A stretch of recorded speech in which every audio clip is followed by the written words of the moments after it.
মধ্যে। গতকালও তাপমাত্রা যে জায়গায় ছিল সেই সময় আমরা চিন্তা করছিলাম যদি তাপমাত্রা এই জায়গায় থাকে তাহলে রক্তদাতাদের অনেক কষ্ট হবে। আবার দেখুন প্রকৃতির কি নিয়ন্ত্রণ, প্রকৃতির কি ক্ষমতা।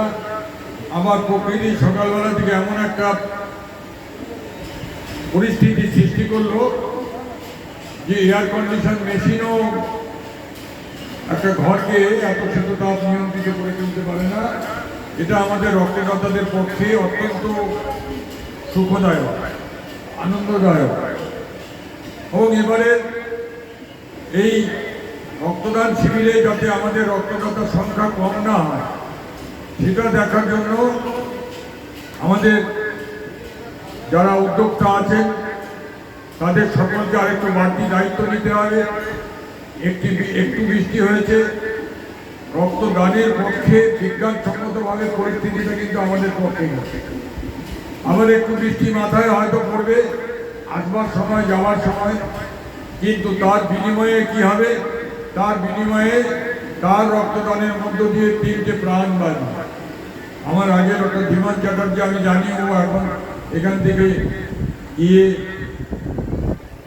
রুগী বসে আছে, নাম লিখিয়ে বসে আছে একটা সেন্টারে গিয়ে সে রুগী দেখবে। তাই আমি বললাম যে তুমি আগে বক্তৃতাটা করো। বলে অবদান সেটা কি ঠিক হবে? আমি বললাম যে দেখো, আমি তো উপলব্ধি করি আমার প্রথম রক্তদান শিবিরটা ডক্টর মোহিত চট্টোপাধ্যায় অর্থাৎ বারাসাতের এক অভিভাবক চিকিৎসক, সেই সময় মোহিত চট্টোপাধ্যায়, ডক্টর দুর্গাদাস মুখার্জি, এইসব ডাক্তাররা বারাসাতে ছিল বলে আজকে বারাসাতের ইতিহাসটা কিন্তু অনেকে জানে না। আজকে মঙ্গল পাণ্ডে আমাদের দেশের প্রথম শহীদ।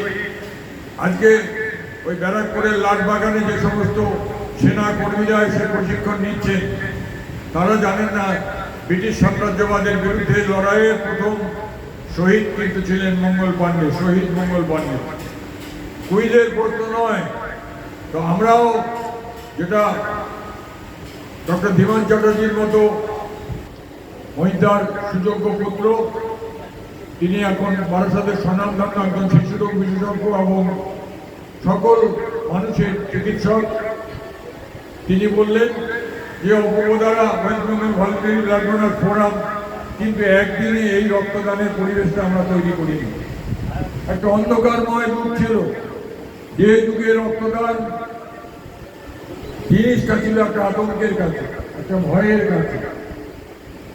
রক্তদাতা পাওয়া যেত না। আপনারা অনেকে জানেন না এই ইতিহাস। 1961 সালে বারাসাত শহরে প্রথম রক্তদান শিবির সংগঠিত হয়। সালটা 1961। আমার 1953 সালে আমার জন্ম হয়েছে। 1961 সালে বারাসাত রাষ্ট্রীয় বিদ্যালয়, যেটা ব্রিটিশরা তৈরি করেছিল।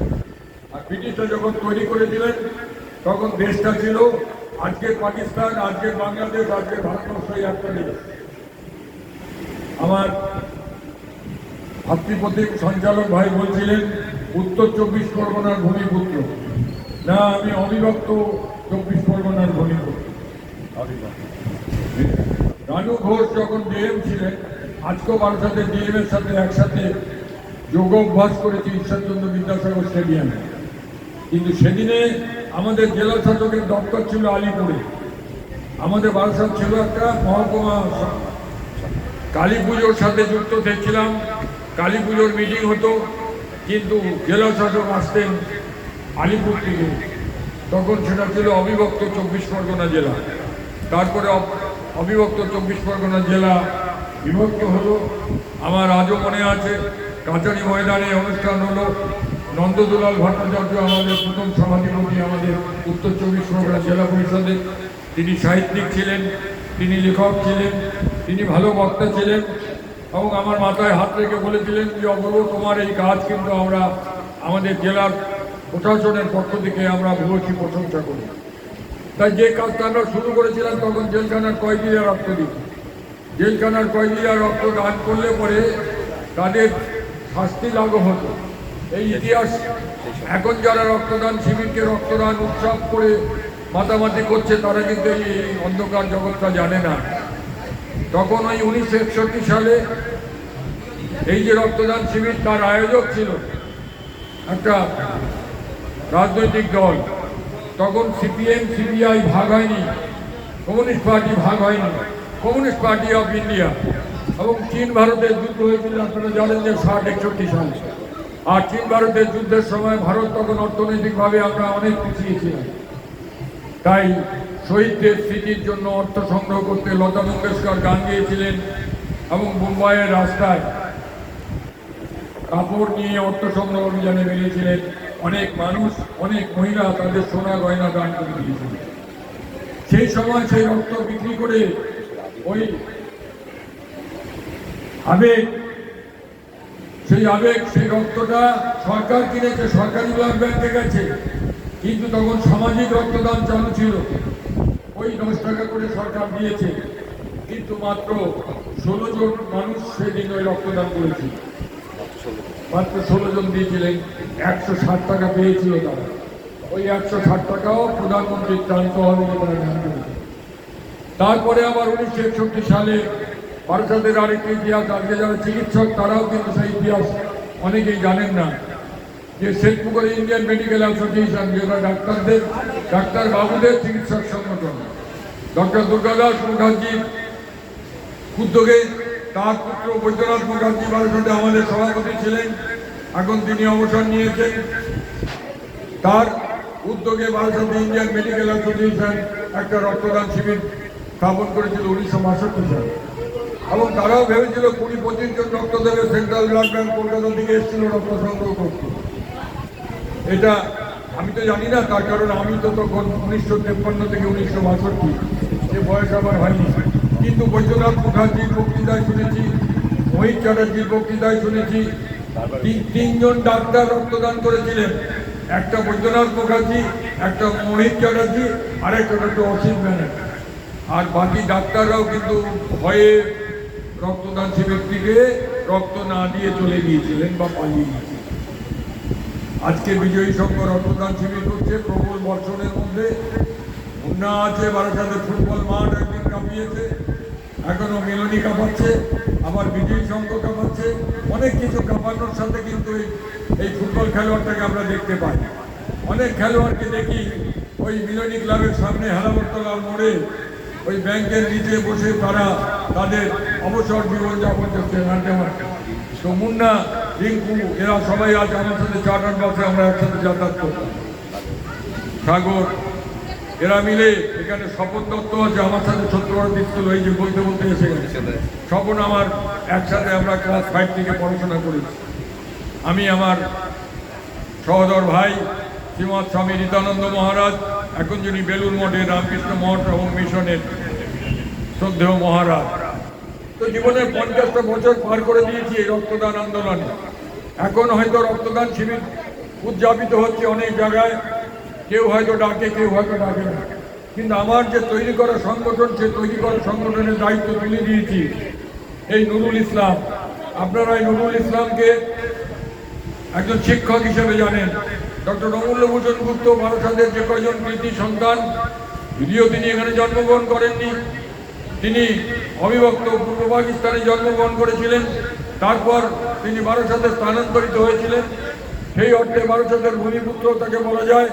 এবং বারাসাতের শিক্ষা অঙ্গন গড়ে তোলার ক্ষেত্রে ডক্টর অমূল্যভূষণ গুপ্তের অবদান, এই যে বারাসাত কলেজ আজকে যেটা আমরা ইভিনিং কলেজ হিসেবে জানতাম, রাজনৈতিক কারণে অনেকে স্বীকার করেন, অনেকে স্বীকার করেন না।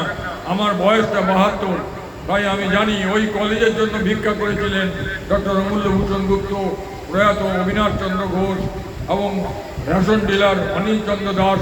আমি কি করে বলছি, সেই সময় আমি 5ম 6ষ্ঠ শ্রেণীর ছাত্র ছিলাম। আমি টালিখোলাতে আমাদের বাগান বাড়ি থাকতাম, আর ওখানে একটা ইট ভাটা ছিল।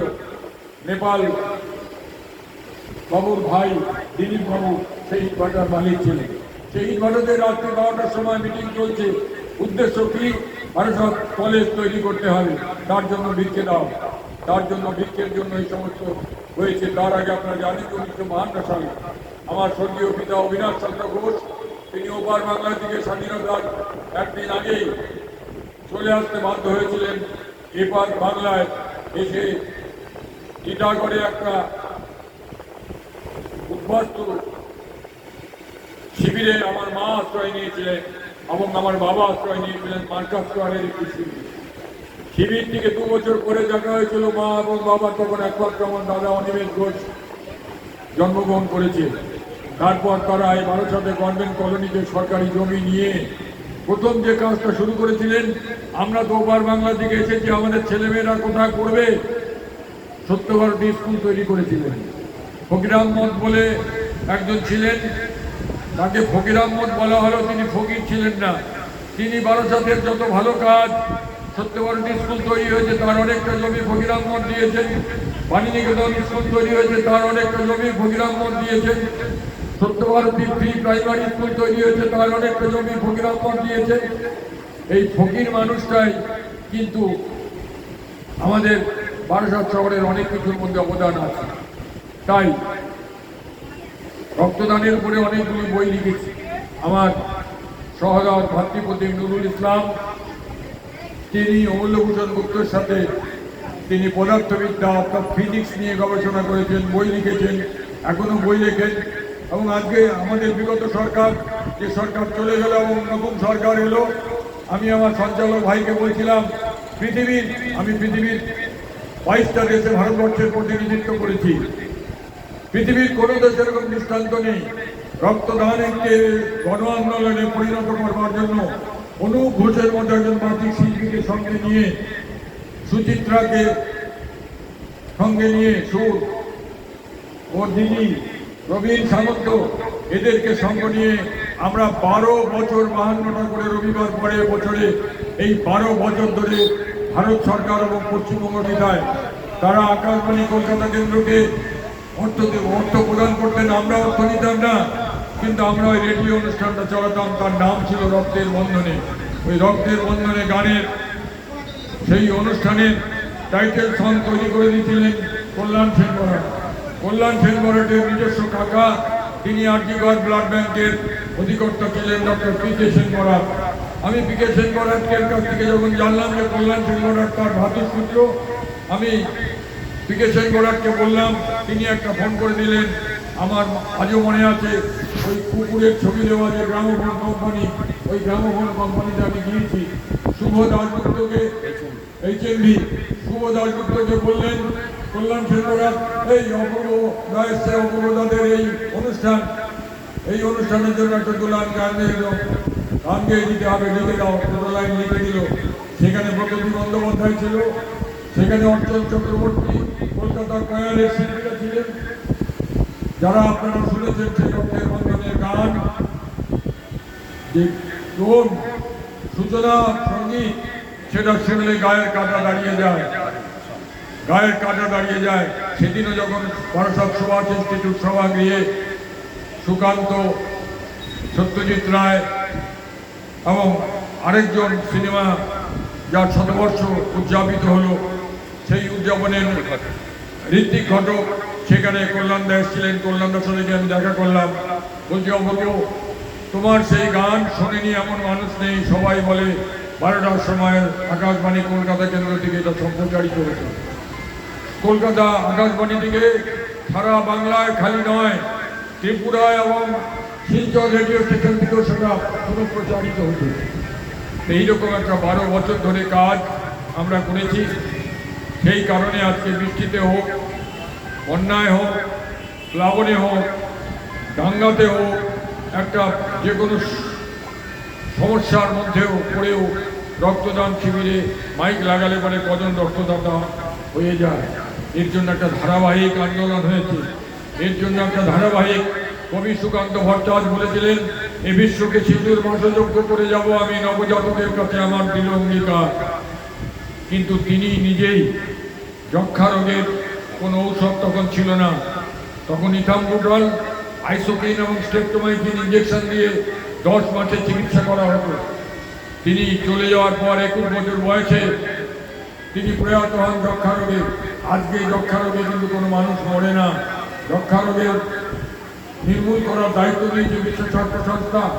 ভারতবর্ষের যে কোনো প্রান্তে বাড়িতে গিয়ে ওষুধ খাইয়ে আছে ড্রাগ সিস্টেমে বিনা পয়সায় ওষুধ খাইয়ে তাকে সুস্থ করে তোলে চিকিৎসা বিজ্ঞান। আর চিকিৎসা বিজ্ঞানের সব থেকে জীবনদায়ী ঔষধ হচ্ছে আজকের এই বিজয়ী সংঘ আয়োজিত রক্তদান শিবিরে যারা রক্তদান করবেন তার ওই লাল রক্তটা লোহিত কণিকাটা হবে একটা রোগীর প্রাণ শক্তি, আরেকটা হচ্ছে অনুচক্রিকা সেটা হবে আরেকটা রোগীর প্রাণ শক্তি, আর রক্ত রস সেটা হবে আরেকটা প্রাণ শক্তি। এতদিন আমরা জেনেছি রক্ত দিয়ে আমরা একটা মানুষকে সাহায্য করছি। 113 বার জীবনে রক্তদান করতে পেরেছি, এখন 72 বছর বয়স। 18 থেকে 65 বছর রক্তদান করা যায়। তাই একথা বলতে পারি রক্ত দিয়ে আমি যত মানুষকে সাহায্য করেছি তাদের উপকারের থেকে বেশি উপকার আমার হয়েছে। এই কারণে এই 72 বছর বয়সে এই মাইক ছাড়াও আমি এখানে এই গলার আওয়াজে বক্তৃতা করতে পারি। নিয়মিত রক্তদান হচ্ছে একটা শরীর চর্চা, নিয়মিত রক্তদান হচ্ছে একটা ব্যায়াম। মুন্না যেমন ফুটবল খেলোয়াড় ছিল, এই রক্তদানটাও একটা ফুটবল খেলোয়াড়ের মতো একটা এক্সারসাইজ। সুতরাং আসুন, সময় তুমি হার মেনেছো রক্তদানের কাছে। 5 মিনিট করলে খরচ 3টি জীবন বাঁচে। তাই আর শেষ করবো আমি সেই কবি সেই কথা, আপনাদের রয়ে বিব্রত রহিতে আসে নাই কেউ অমনি পরে, সকলের তরে সকলে আমরা প্রত্যেকে আমরা পরের তরে।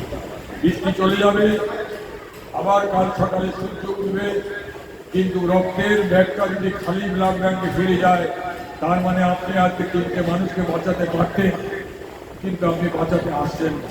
তাই মাইকের আওয়াজ যাদের কাছে পৌঁছচ্ছে, আসুন বিজয়ী সঙ্গে রক্তদান শিবিরে উপস্থিত হয়ে জীবনের সেরা কাজটা করে পুণ্য লাভ করুন। মানুষের জীবন রক্ষা করে আপনি নিজেই লাভবান হন। আমি বলি রক্ত দিতে 3 বার লাগে, দেওয়ার আগে একটু মনে মনে ভয় লাগে, দেওয়ার সময় একটা সুচ ফোটানোর ব্যাপার লাগে, আর দেওয়ার পর আয়নার সামনে দাঁড়িয়ে আনন্দ লাগে। তার কারণ আমি আজকে সারাদিনে একটা কাজ করলাম, যে কাজ থেকে 3টে মানুষের জীবনের শ্রেষ্ঠ কাজ। মাদার টেরেসা আমার মাথায় 221 বার হাত থেকে বলেছিলেন, ঈশ্বর তোমায় আশীর্বাদ করুন, you are doing the noblest work of the world. এই রক্তদানকে উনি বলেছিলেন পৃথিবীর সর্বশ্রেষ্ঠ উপহার। রক্তদান আন্দোলন দীর্ঘজীবী হোক। নমস্কার।